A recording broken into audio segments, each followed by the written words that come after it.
मित्रों, अपने व्यवसाय में हर कोई ज्यादा से ज्यादा पैसे कमाना चाहता है। लेकिन इतना ज्यादा कमाने का रास्ता क्या है?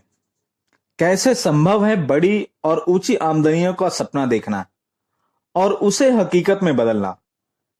हर एजेंट की अपनी अपनी अलग अलग ताकत है और हमें अपनी उसी ताकत को पहचान कर उसके हिसाब से ही काम करना है।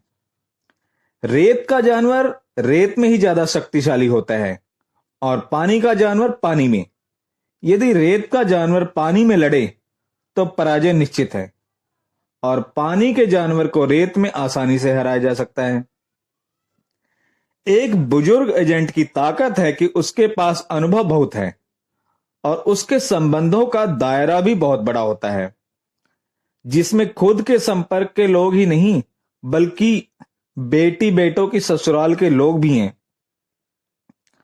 उस व्यक्ति ने बहुत जगह नौकरी या कारोबार भी किया होगा, अनेक जगह पड़ोसियों से सामाजिक संबंध भी बनाए होंगे और यही सब चीजें उसके लिए बीमा बेचने में बहुत सहायक होंगी। एक 25-30 साल के युवा की ये ताकत है कि उसमें भरपूर ऊर्जा है, जो बिना थके कहीं भी जा सकता है, नित्य नए नए लोगों से संबंध बना सकता है। एक महिला एजेंट की यह ताकत है कि वह दिन के समय में भी घरों में जाकर पॉलिसी बेच सकती है, किटी पार्टीज में भी जाकर बीमा बेच सकती है, जो पुरुष नहीं कर सकते। गांव में रहने वाले एजेंट की ताकत है कि गांव के ग्राहक ज्यादा सवाल जवाब नहीं करते और इस कारण से बीमा खरीदना बंद नहीं करेंगे कि अब इनकम टैक्स की छूट के लायक पॉलिसी हो चुकी है। शहर में रहने वाले एजेंट की ताकत है कि वहां के लोगों में जागरूकता ज्यादा है और बहुत सा बीमा तो टैक्स बचाने के कारण भी बिकता है। ज्यादा पढ़े लिखे एजेंट की ताकत है कि वह बेहतर तरीके से पॉलिसी को समझा सकता है और खुद भी समझ सकता है। कम पढ़े लिखे एजेंट की ताकत यह है कि उसके अपने सर्कल के लोग, जो सामान्यतः उसके जितने ही पढ़े लिखे होंगे, वे ज्यादा किसी विद्वान आदमी से पॉलिसी खरीदने की बजाय उसी से लेना पसंद करेंगे कि ये हमारा भाई है, इसी से लेंगे। एक छोटी नौकरी करने वाले एजेंट की ताकत यह है कि उसके स्तर के बहुत से कर्मचारी उसकी कंपनी में ही होंगे जिन्हें वह पॉलिसी बेच सकता है आसानी से। और एक एजेंट जो उच्च अधिकारी है, बहुत व्यस्त है, उसकी ताकत है कि लोग उसकी बात पर ज्यादा भरोसा करते हैं।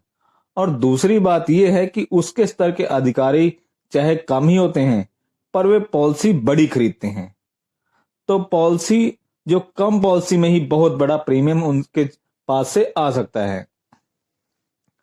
20 साल से जो दिल्ली में रह रहा है एजेंट, उसकी ताकत यह है कि वह बहुत से लोगों को वहां पर जानता है, जो उसके साथ पढ़े हैं, जिनके साथ काम किया है आदि।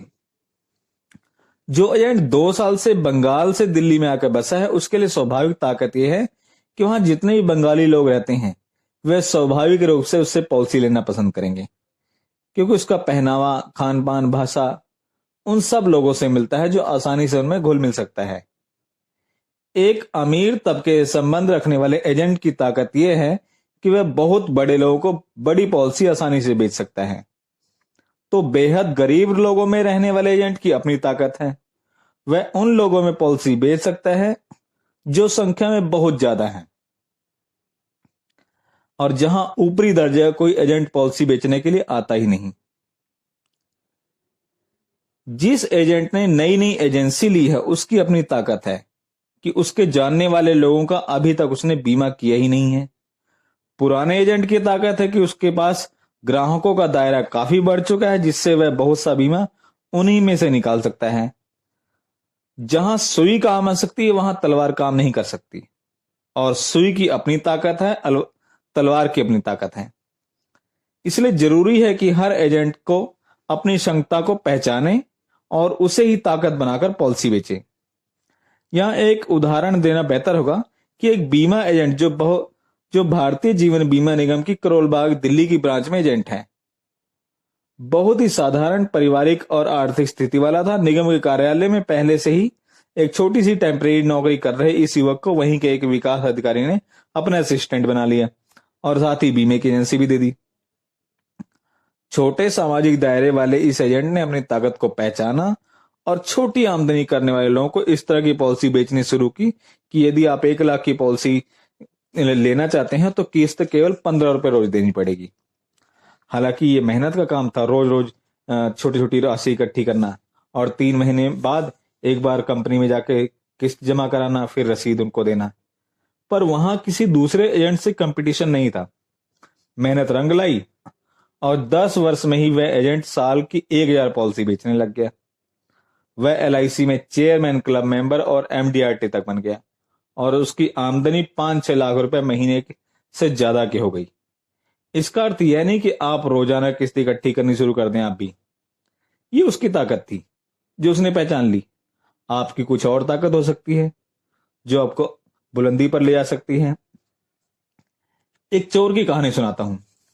एक चोर था जो जानता था कि पकड़े जाने पर वह सिपाहियों से नहीं लड़ सकता है और उसने अपनी बुद्धि को ही अपने बचने का हथियार बना रखा था और इसी के बलबूते पर वह हर बार छूट भी जाता था। एक बार जब वह पकड़ा गया तो राजा के सामने लाया गया और राजा ने कहा कि कल इसे फांसी की सजा दे दो। सिपाहियों ने कहा कि महाराज, इसे अभी फांसी दे दो, कल तक तो यह बच ही जाएगा। राजा ने कहा, कैसे बच जाएगा? मैं खुद इसे फांसी दूंगा। इसे ज्यादा सुरक्षा वाले कारागार में रखो और सुबह होते ही मैं फांसी दूंगा। सुबह होने से पहले ही राजा खुद यह देखने के लिए कारागार में गया कि वह चोर क्या कर रहा है।